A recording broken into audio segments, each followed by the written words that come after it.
waterlogged. Where did you put in today? Lost Creek. 5 hours down the road. What is your name? Lee Heisel. What do you do for a living? I'm Director of Learning Resources at Austin Community College. Well, I'm gonna vote for SOS because the springs is like one of the things that we do right in Austin. You know, it's one of the things that makes this, I mean, we put in down there and within, 2 minutes we're in wilderness. I mean, not even 2 minutes. I mean, we're just around the bend and we're in this wilderness. And I mean, it's one of the things that makes this community so special.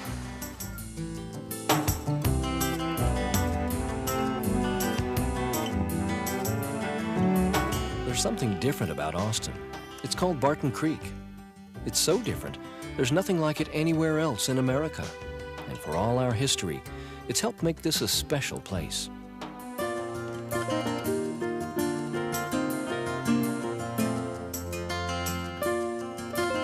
Barton Creek is millions of years old. It twists and turns and cuts through mile after mile of hill country limestone.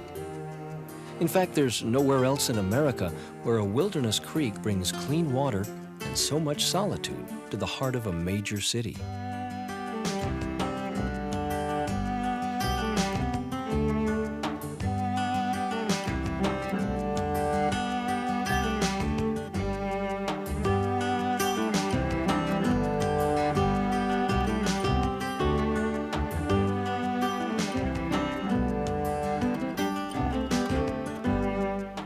It's all woods and rock and green water. And when you're down there, you think you're alone in a wilderness. But up over the bluffs, over the cliffs, there are freeways, subdivisions, and shopping malls. You know, you can go to shopping malls in New Jersey, but you can only go down Barton Creek in Austin, Texas.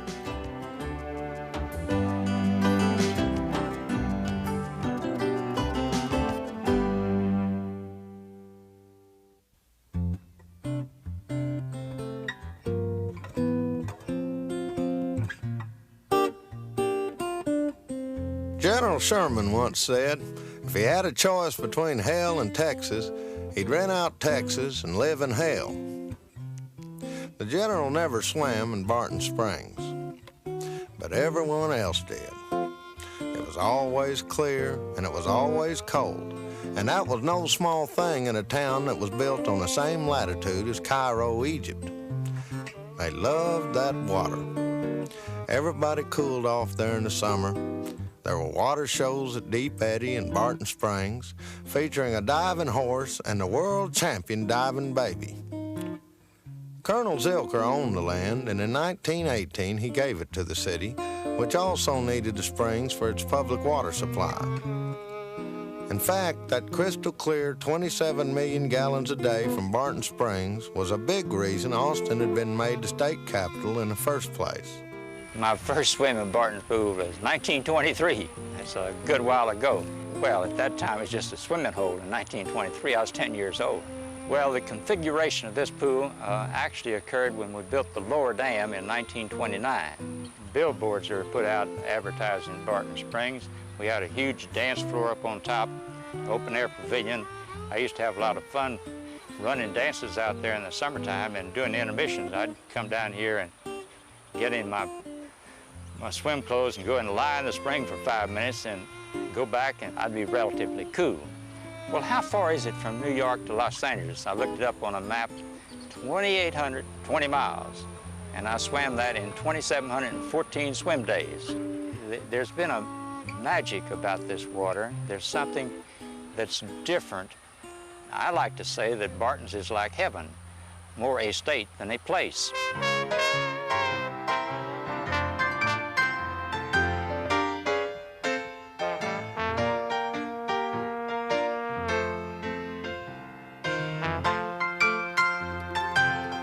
It's been a 150-year love affair between the city and its creek.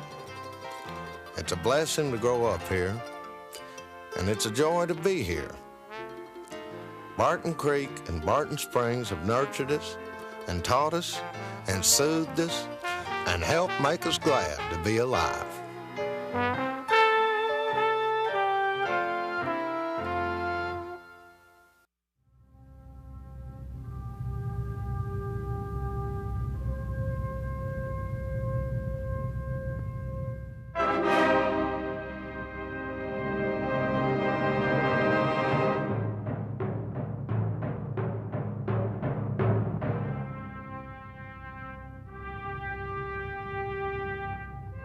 Circle C developer Gary Bradley is a rich man.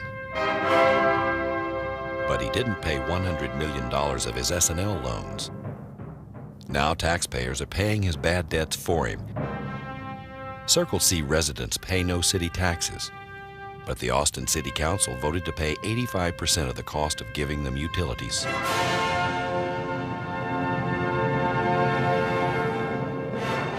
Question: and how many people are going to live out there? Bradley: 8,000 to 10,000 homes ultimately. Question: that could be 40,000 to 50,000 people. Bradley: yes, you're basically building a new town.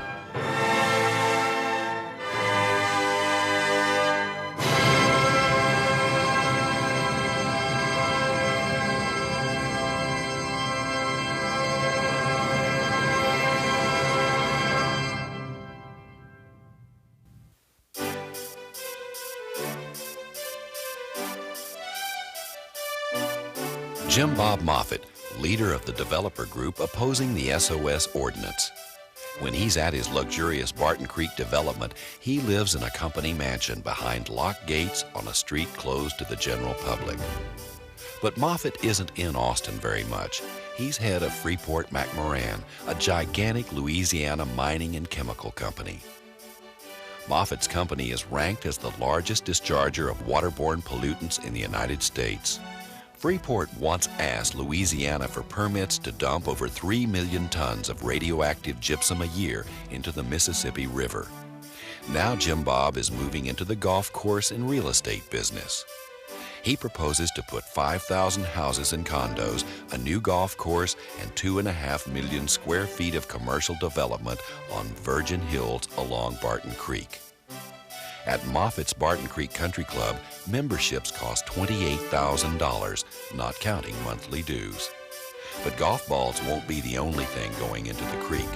Moffitt's proposed development will generate over 1.5 million gallons of treated sewage and wastewater every day.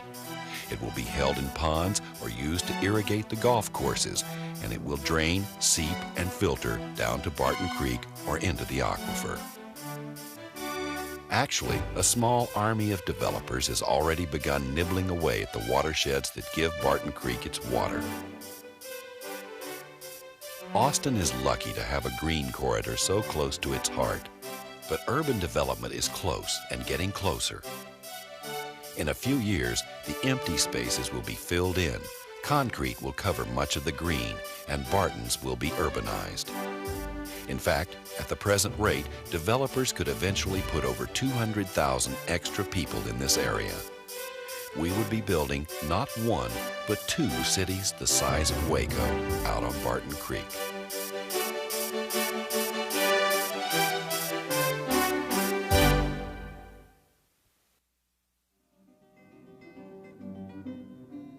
"500 years ago, a chap by the name of John Everard, who was the local butcher in the little town of Foxton in East Anglia in England, permitted his dunghill to wash into the common stream, and the village fined and prohibited him from doing that in the future." June 1990. A city environmental department memo states there is an observable difference in water quality in the creek adjacent to the existing Barton Creek Country Club golf course. Attorney John Scanlon, former chairman of the Governor's Committee on Water Quality for the Highland Lakes. It's uncanny that 500 years later, we've got the same problem. We've got a golf course that's irrigated with partially treated wastewater, and it is contaminating Barton Creek. It's no different than John Everard's dunghill. Spring 1990. The U.S. Geological Survey discovers a dramatic difference in Barton Creek before and after it enters developed areas. Upstream in a rural setting, the water is clear.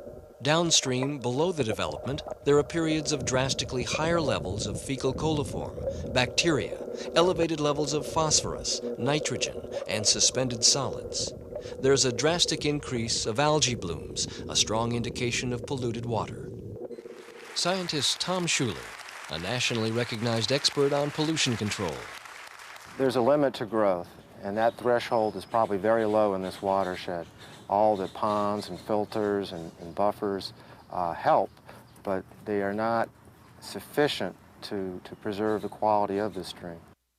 The only thing that we know that will work without any exception is to reduce density so that the human development is low enough to permit the native landscape and lands to absorb human activity on it. And you can do that. And that's what the SOS ordinance purports to do. September 1990, a government scientist states, "There is something happening in Barton Creek.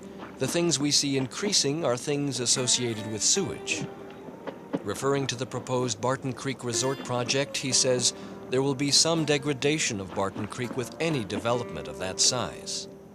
Impervious cover are the rooftops, the roadways, the parking lots, the sidewalks that are part of the urban landscape. Why is imperviousness so important? Well, imperviousness has a very controlling influence on a stream. It increases the quantity of runoff, the floods, velocity of water, reduces the recharge. It's a very efficient collector of pollutants, and they become washed off into our stream systems. Things like oil and grease, sediment, trace metals, some pesticides and others go into our important lakes and streams. In watersheds that are sensitive as Barton Creek, there is a threshold, and once it's surpassed at maybe 10 or 15 or 20%, the watershed is on a trajectory downward. Humpty Dumpty falls off the wall, and it's impossible, even with the best of engineering, to put Humpty Dumpty back together again. The U.S. Supreme Court has clearly stated the government, meaning the city, may prevent one property owner from using his property in a way that harms the public welfare. In other words, what the Supreme Court is saying, that government has a duty and an obligation, and that it is correct in passing rules and regulations that prohibit the degradation of water quality. I believe that the only alternative is the SOS ordinance, that it is conservative, practical, easy to apply, fair, and that it will achieve the results with respect to maintaining water quality both in the watershed and at the springs. In general, I strongly support the SOS ordinance because it provides the greatest assurance that Barton Creek will remain the same in the future and that its quality will be preserved. June 1992. The city of Austin announces plans to construct a giant new sewer line across Barton Creek. It'll carry 7,000 gallons of sewage a minute, and it'll allow more real estate development outside the city limits. The plan is opposed by the head of the city's own Water Wastewater Commission, who says the line is guaranteed to eventually leak.